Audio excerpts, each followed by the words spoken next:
All right, we're live on Monero Talk with Ben Armstrong, aka BitBoy or BitBoy Crypto, I believe. Hold on 1 second, Ben. Okay. No problem. I'm getting feedback. All right, I'm good. So yeah, Ben, what's going on, man? Actually, I didn't. I'll be honest with you. I didn't really know about you. I don't watch you on YouTube.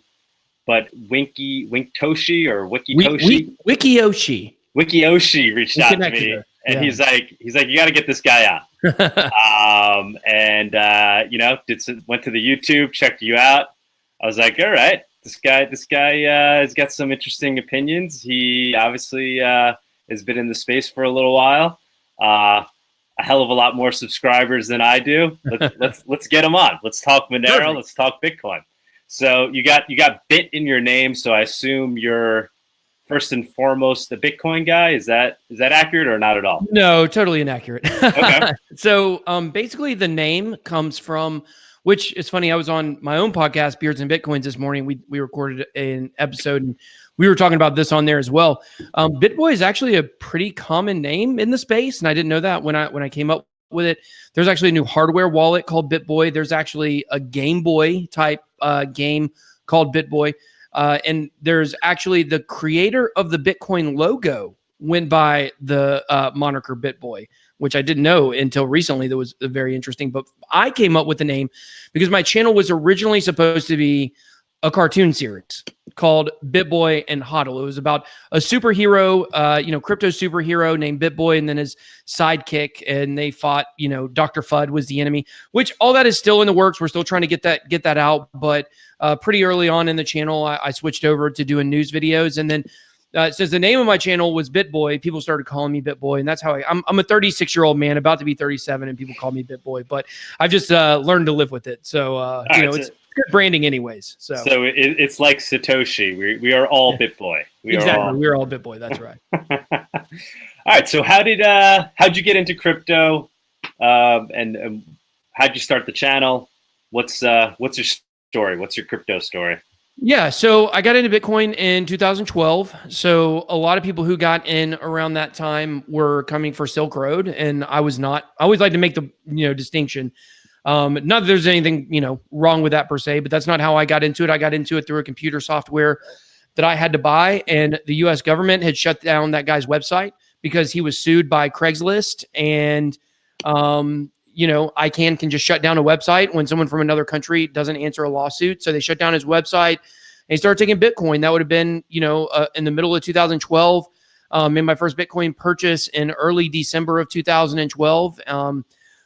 Had some money left over in my account at some point.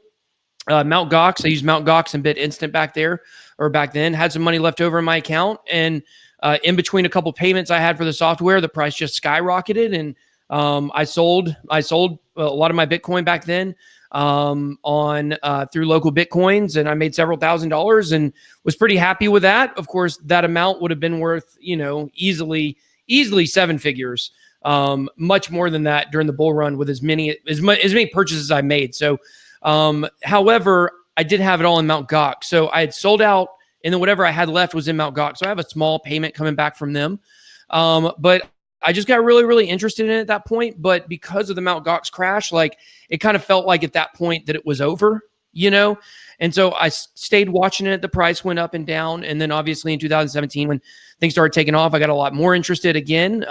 And more so than just following, the amount that it was on Coinbase, which is what I did, off and on for all those years in the middle. And in early 2018, I decided I was going to start, the cartoon. And then that led to me doing news videos. My friend said, man, you just have a good way of explaining things to people, so you should do this. And so I've just been, doing the crypto full-time thing for about a year now. So what made you sell during the Mount right before Mt. Gox was that our first, or not one of the largest route, right? That's when we went to 1300, and then we're on our way down from 1300, and that's when Mt. Gox happened. Yeah.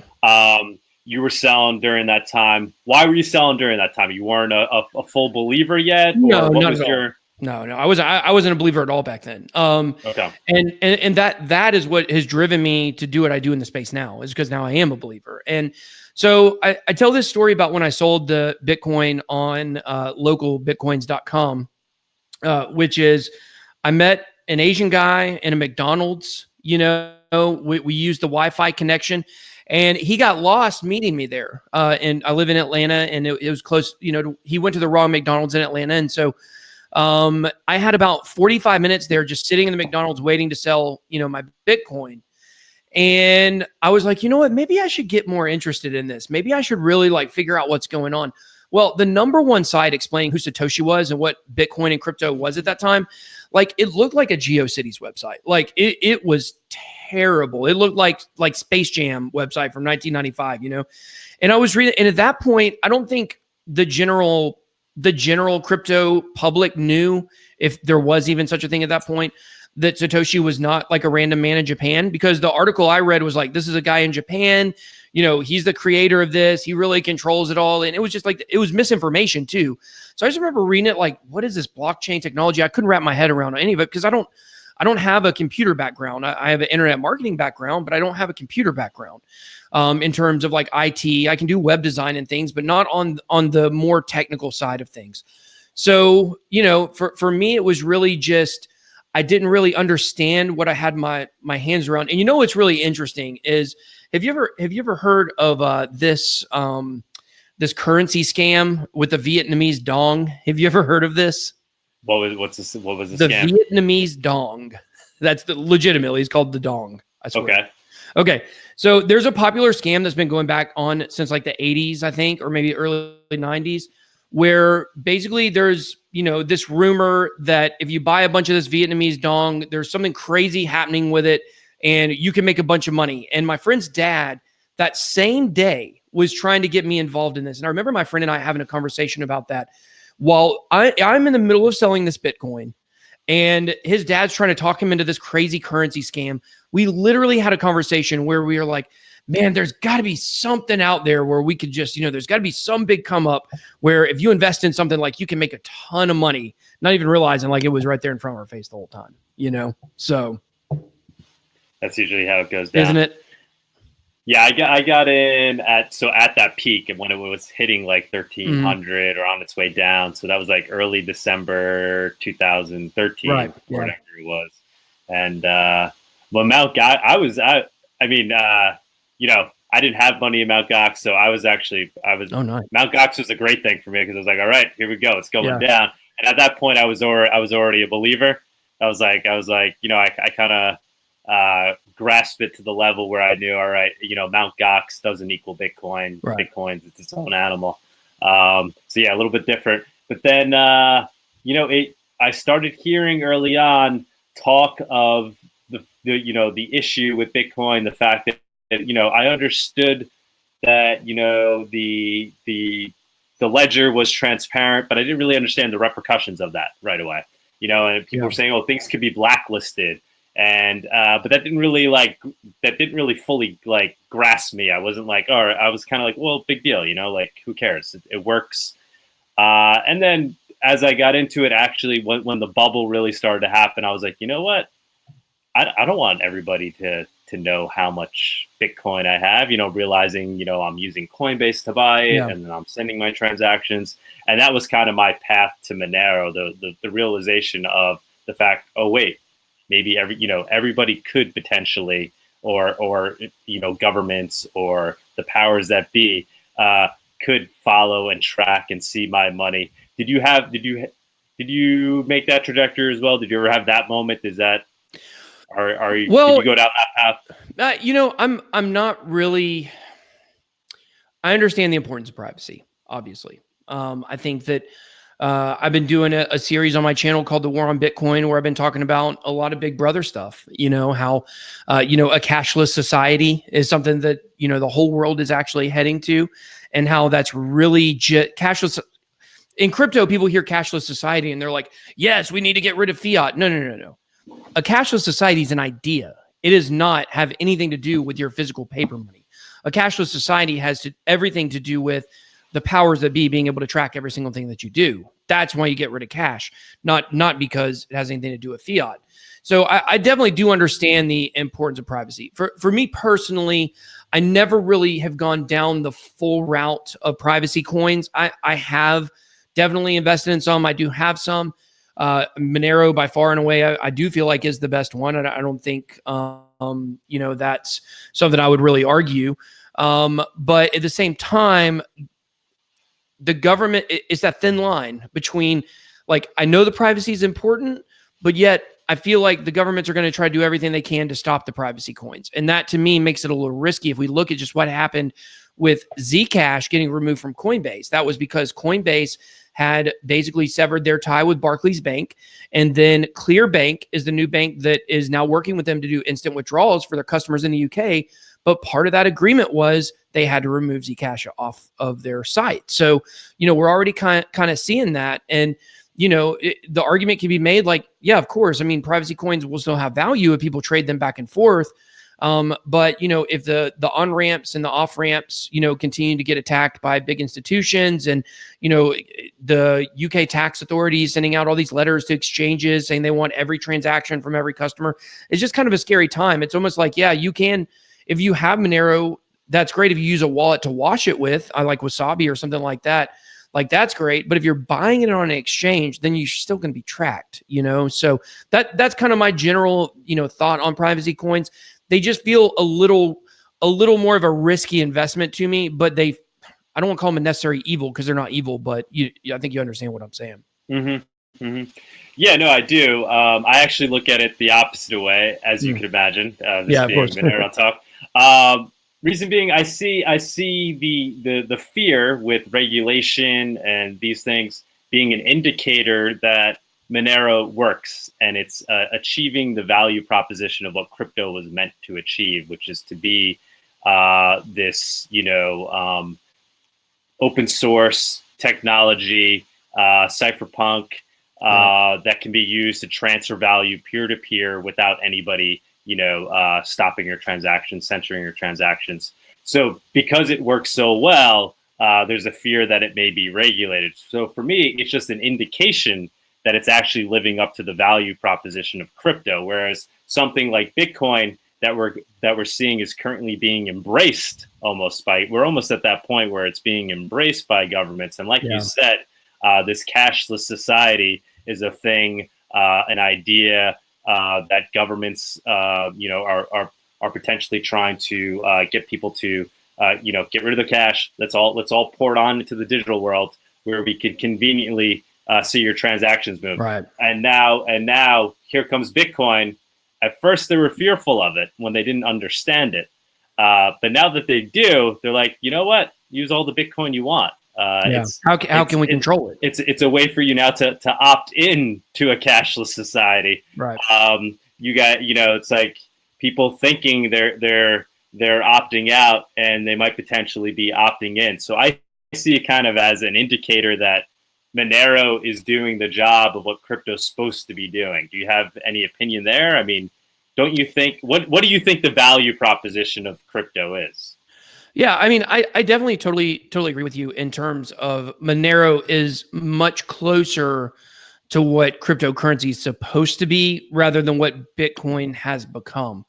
But in a lot of ways, I would just say the entire space has evolved very far to a point where it's a Pandora's box that I don't think we can close. And to me, it's almost like that feeling of, well, if you can't beat them, join them. But if you want to have, some Monero on the side, you can do that as well, if that makes sense. Because, the traceability of Bitcoin obviously is only going to get easier over time for governments. So I guess at some point we just kind of have to pick and choose our battles, if that makes sense. That does make sense. You know what? My battery is dying fast, and I lost my plug over here. Can you give me 1 second? Yeah, sure, no problem. Yeah, all right. Yeah, no problem.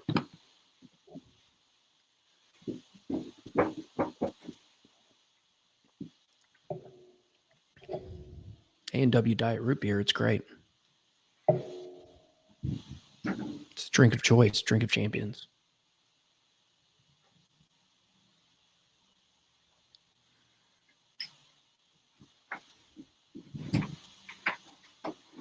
also by BitConnect. It's a great new project. You guys should look into it.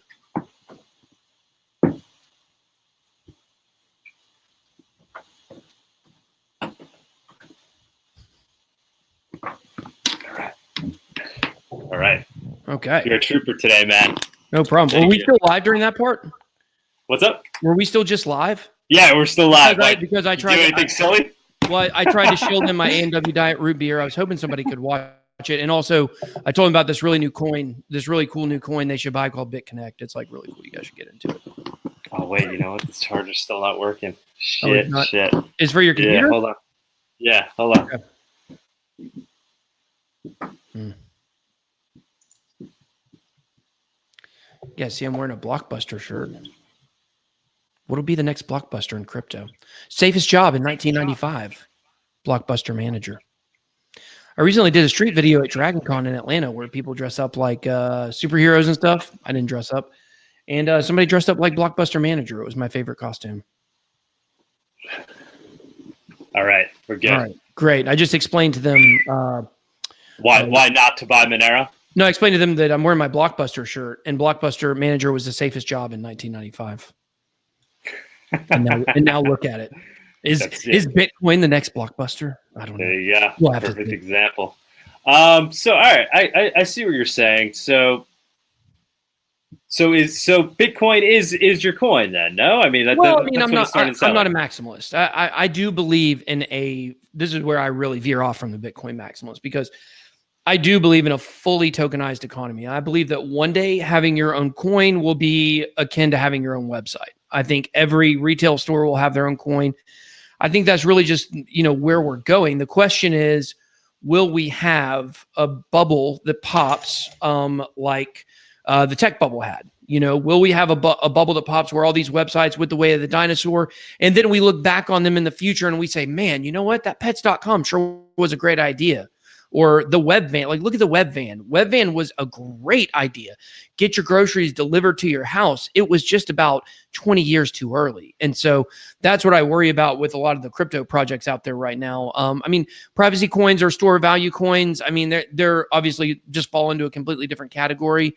But for all of your utility tokens, there's so many great ideas out there. But are they just all too early? That's the question. So, I do believe Bitcoin I believe Bitcoin will always stay number one. I think it is the godfather. It's definitely not the best by any stretch of the imagination, but it's the most secure. It's the oldest. It's the most proven, and it has the first mover's advantage. So I do feel like Bitcoin will continue to be number one. Who knows? Maybe it will go the way of MySpace one day, and Facebook is just sitting out there.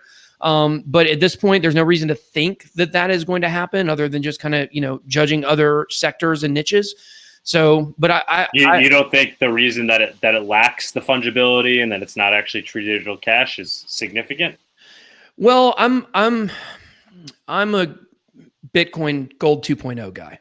I think it's much more like gold. I think it's going to be seen more like gold than cash. And I think that the reason why it will stay number one is even though there are much better options for digital cash, like obviously was in the white paper subtitle, there's a lot of competitors to be that digital cash system.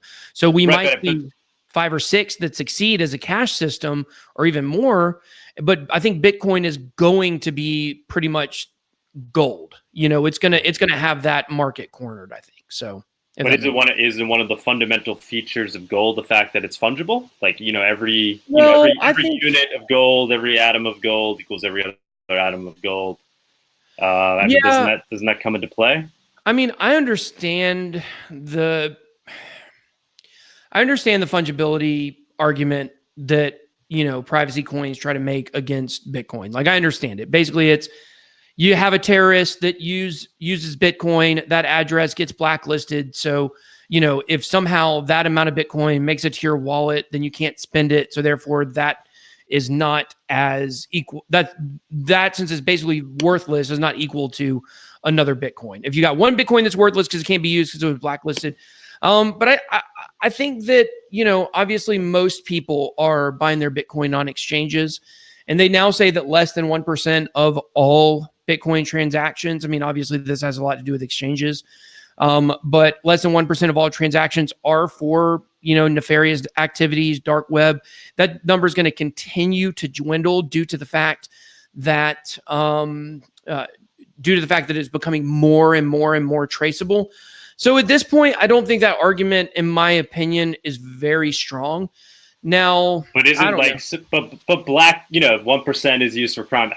What crime? What's the crime? I mean, there's governments, people deciding, making these moral decisions for us as fair enough to what is and isn't crime, right? So the tool itself should just work freely for anyone, and people shouldn't really be able to decide, what gets blacklisted and not, right? Shouldn't it just kind of function freely as a tool that anybody can use, and wouldn't that allow for a more fluid economy, right? I mean, it does, though. And I think maybe I would have to understand a little more in depth of how exactly a Bitcoin could stay blacklisted, right? Because if you could sell something on localbitcoins.com, I mean, it's not going to have a blacklist, a list of blacklisted addresses.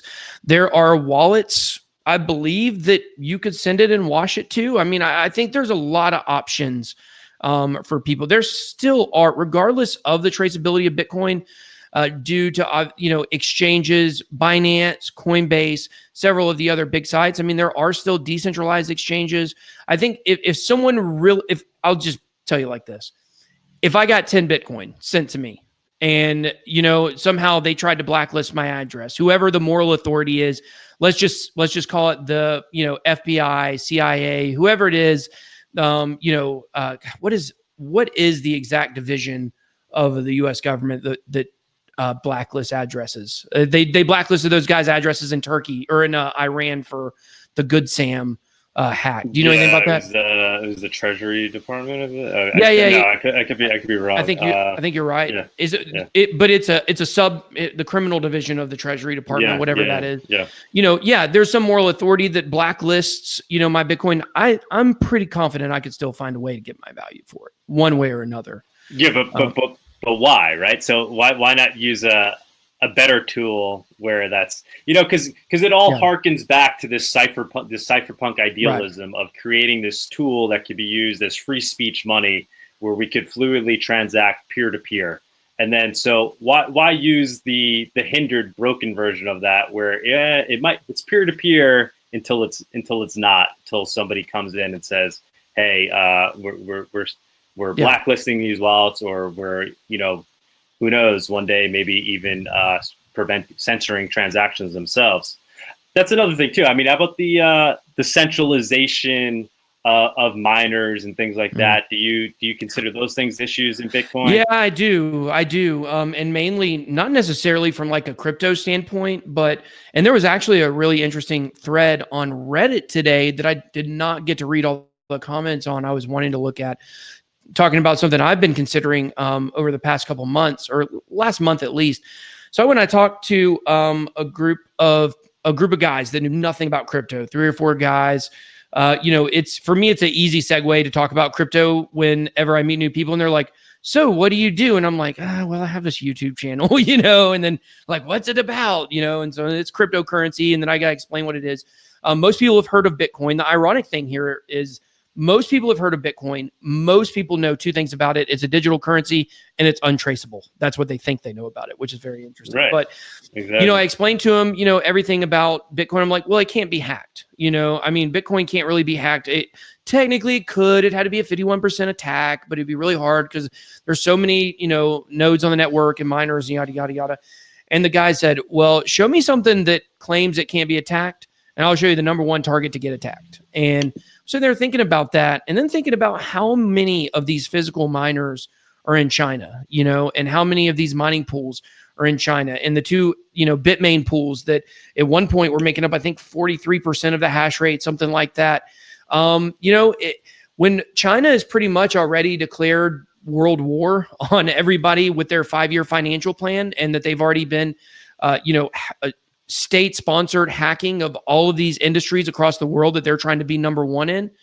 It's a little scary to think that, who knows, man, maybe Bitmain's working with China already. Maybe that is a plan. If Bitcoin did become, world reserve currency, something like that, I mean, China could just take it over and then they control the world. So It is kind of a scary proposition. So that's that's definitely why I do believe more in Bitcoin as gold. Not that it's a currency, because it's got all kinds of different issues with currency and transactions. And you asked me about why wouldn't I use something better? Well, I mean, if I want to use something for a transaction, I would use something different. Bitcoin, yeah, but even as gold, right? Gold, even Yeah. if it's just sitting there on your wallet, and you intend to just hodl or whatever and not use it as gold, it breaks down as a useful thing if mining is centralized and people could potentially censor your transactions, right? So great, it's sitting there, but then when you go to use it, right, it's but I would think,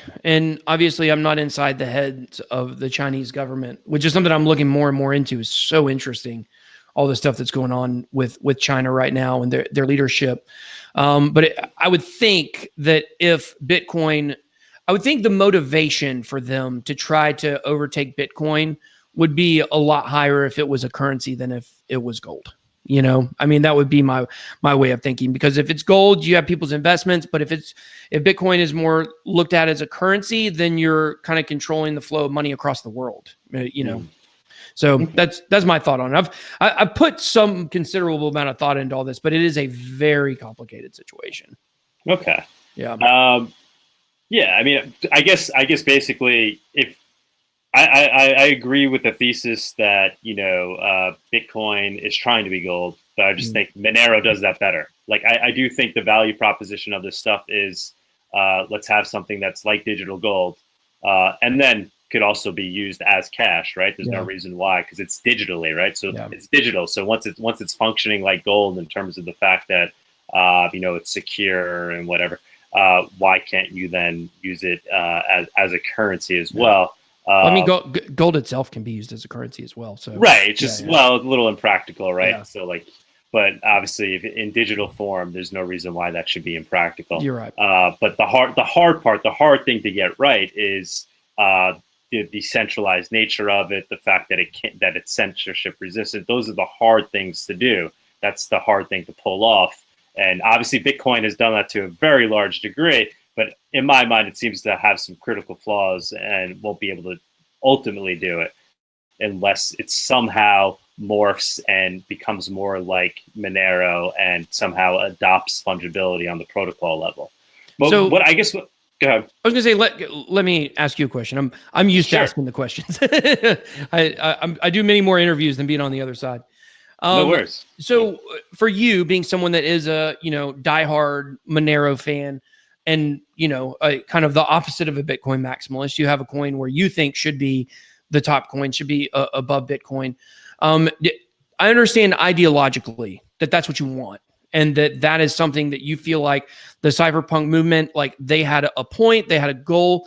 Bitcoin is not living up to that. Monero is, but realistically, how do you see that playing out in the future? I mean, do you honestly believe that Monero can overtake Bitcoin and that it can be the number one coin? Yeah. So my ideology is not with Monero per se. It's with digital cash, right? So which one I think is fulfilling the value proposition of digital cash the best? And so Bitcoin is what I originally thought would be it. And then obviously it led me to Monero. Do I think? Yeah, I do. I do think it's possible. It's, I think fundamentally, if this were a race, yes. So Bitcoin's way out in the lead. Yeah. But if it's lacking some components that are slowly going to deteriorate it over time. I mean, the fungibility is just one thing. The tendency for it to become more centralized because because of the ASICs.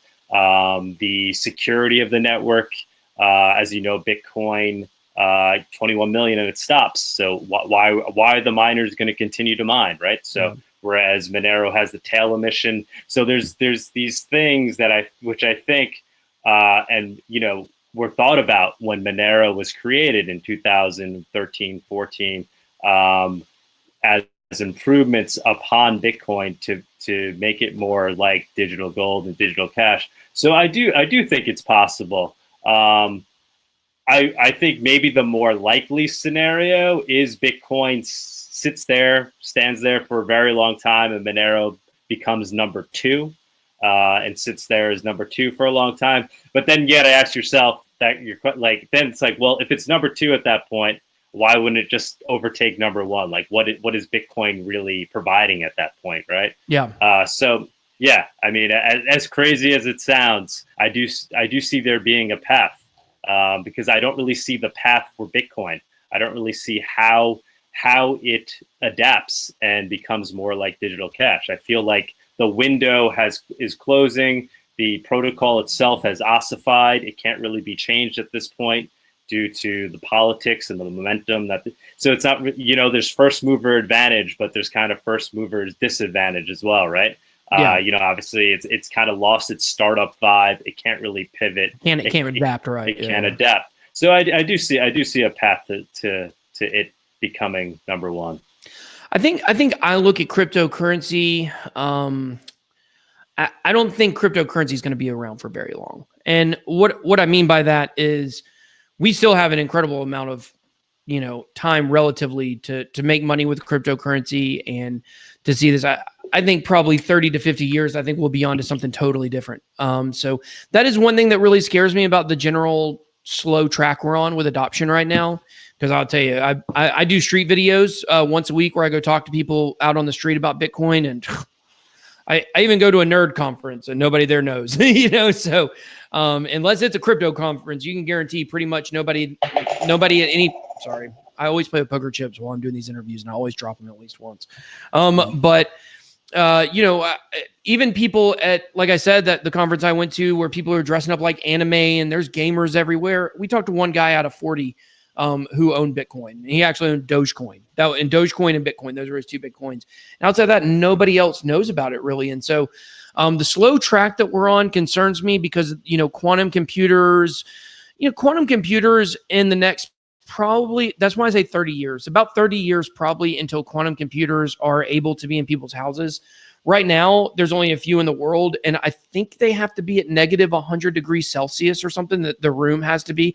It's crazy, inconvenient to try to have one of these quantum computers. So we're way far away from that. But eventually, we'll have computers that can crack absolutely anything. So by the time that happens, we'll have to, go to something else. So the fact that the miners, after 2140, when they're all mined, that what are they going to do? Well, we'll be lucky if the world's here in 2140. So I like to think of things kind of in that next 30 to 50 year block. Like anything that's outside of that, I'm not even concerned about it. And if you look at, currencies around the world, how long any currency's really been the standard. I mean, the US dollar right now is definitely on its last leg, historically speaking.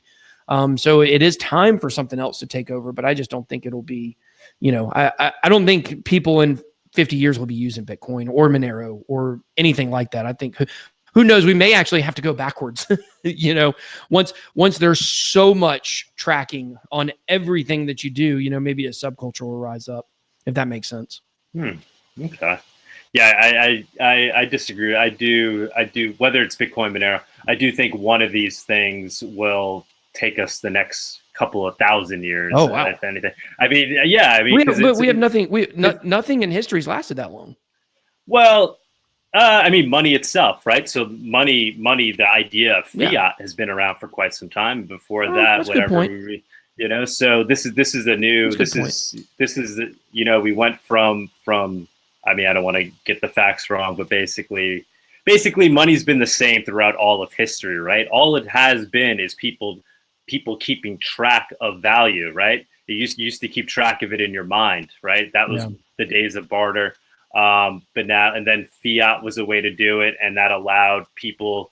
Obviously, there's a lot of efficiencies there with using something like fiat or whatever it is, something that actually represented money, right? Because right, for two people, if you have eggs and I have a cow, but you don't want meat, but I need eggs, barter breaks down. But if you have seashells and I have seashells, we can trade. So, and that lasted for quite some time, seashells, and fiat is still basically seashells.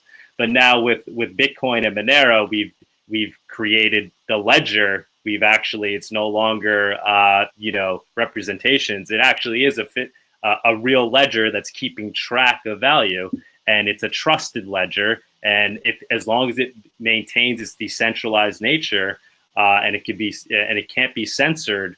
I mean, you basically solved money in its purest form by keeping this ledger. So what happens after a ledger, I do not know. I feel like at that point, it's no longer about money at that point. Then humans are no longer tracking value. They no longer care. But if we care about tracking value, the best way to do it is with a shared ledger where we all agree upon what the ledger says. Yeah. So, and that really is what this technology is trying to do. So I think whichever does that the best, and if it wins, will maintain its status for quite some time, because now you'll have that one world ledger. Yeah.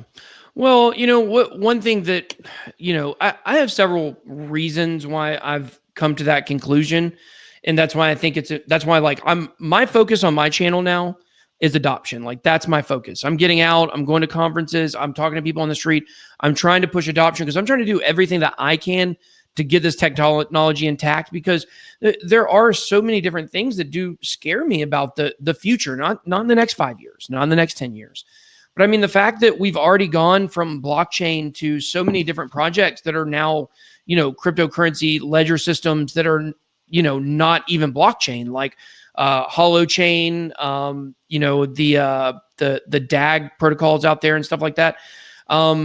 There's so many, the Tangle with IOTA, for instance, is a great example. There's so many projects that are already trying to move past blockchain. So while it is still a ledger system, it's like, I feel like there's always people already, the technology just advances so fast in every space, already trying to look to the next thing. So, I don't think that'll stop. And who knows, maybe somebody will find something better than what we have right now. There's a chance that every just standard blockchain project that we have out there right now won't make it, because somebody will come up with something new. Amazon right now is trying to create something. Have you seen the thing they're trying to create? No, what's that? It's related to crypto, or? I just saw it today. Maybe some of your viewers could look it up. What Amazon is trying to do, they're actually trying to create a competitor to cryptocurrency right now. So, I wish I had the article right in front of me, because I can't remember exactly what it said. But they're not trying to make their own coin. They're trying to create a competitor to cryptocurrency. So there's just a lot of it. Technology is such a crazy space right now. So it's really hard to say. Now, in a perfect world where cryptocurrency lasts 150, 200 years or longer, or thousands of years, like you say, or like you think it will, then, I give Monero a much better shot.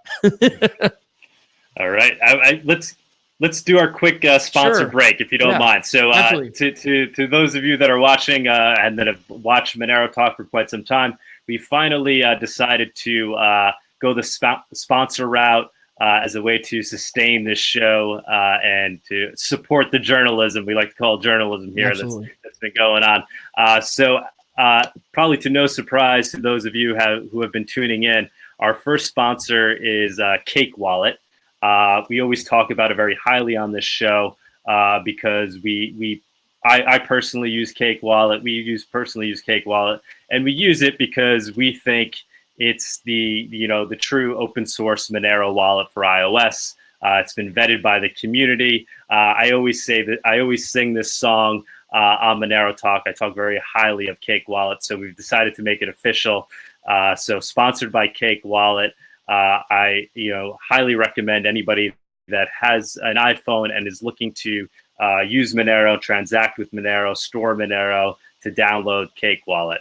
The other thing I'd like to mention is we've added a link for Kraken so anybody that's looking to trade or buy Monero, you can go to our affiliate link, and it's an easy way to buy Monero through an exchange directly with fiat.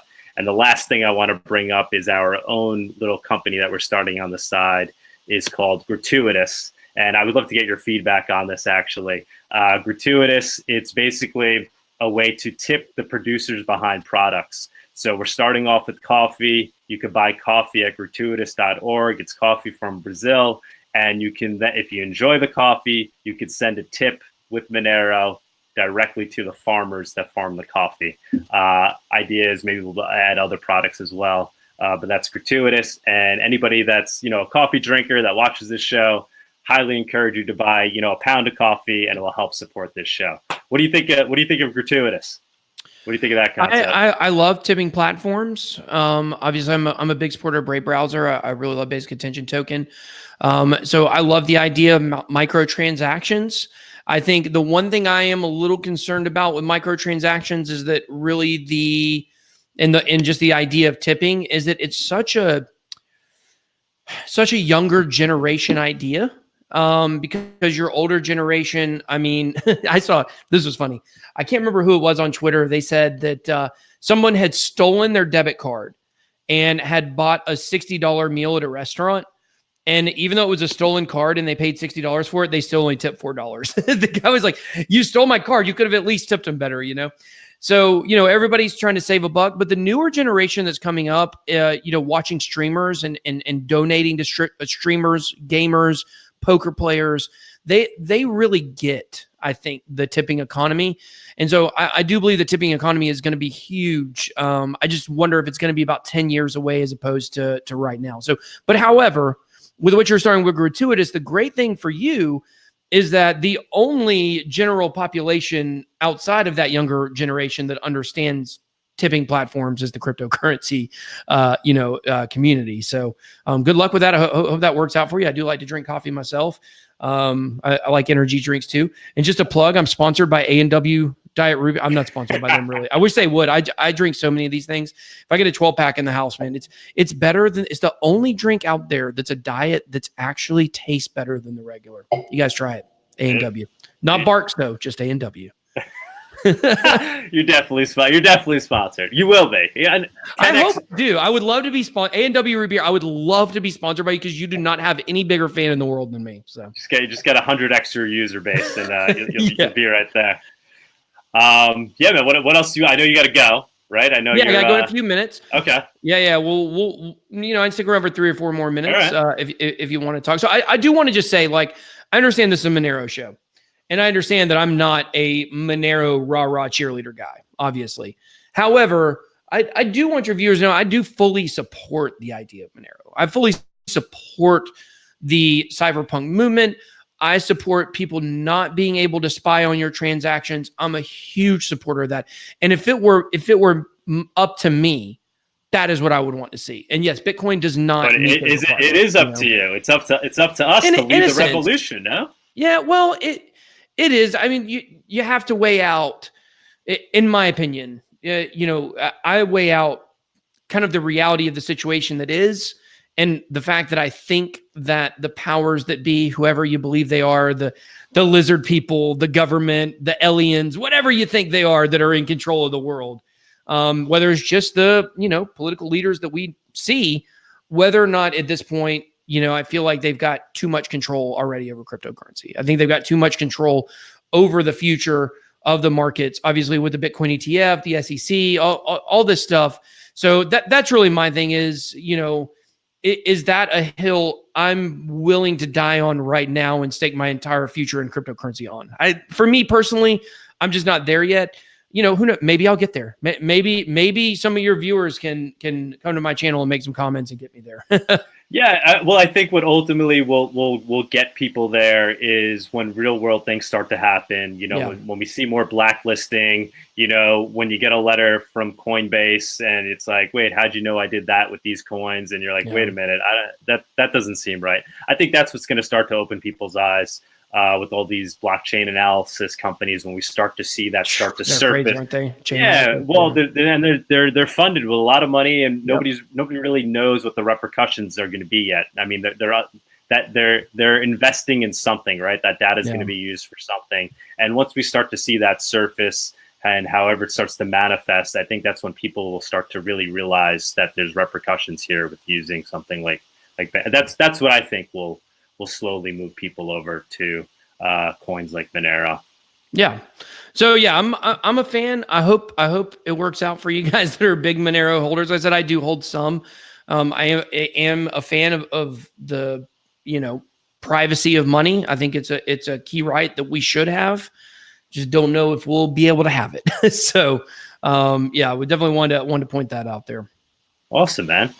Yeah, I'm good to wrap up. If Sure. you are, I really appreciate you doing the show. Absolutely. If you ever want to come on and talk more about it, or what anything else you want to talk about, as long as we could somehow relate it to Monero, I would love to do that. I'd love to chat with you again. This was a lot of fun. This has been a very, very fun conversation for sure. Cool, man. I appreciate it. Thank you again. Thanks, Ben. Have a good one. See you. Bye. Yep. My hat was crooked the entire time.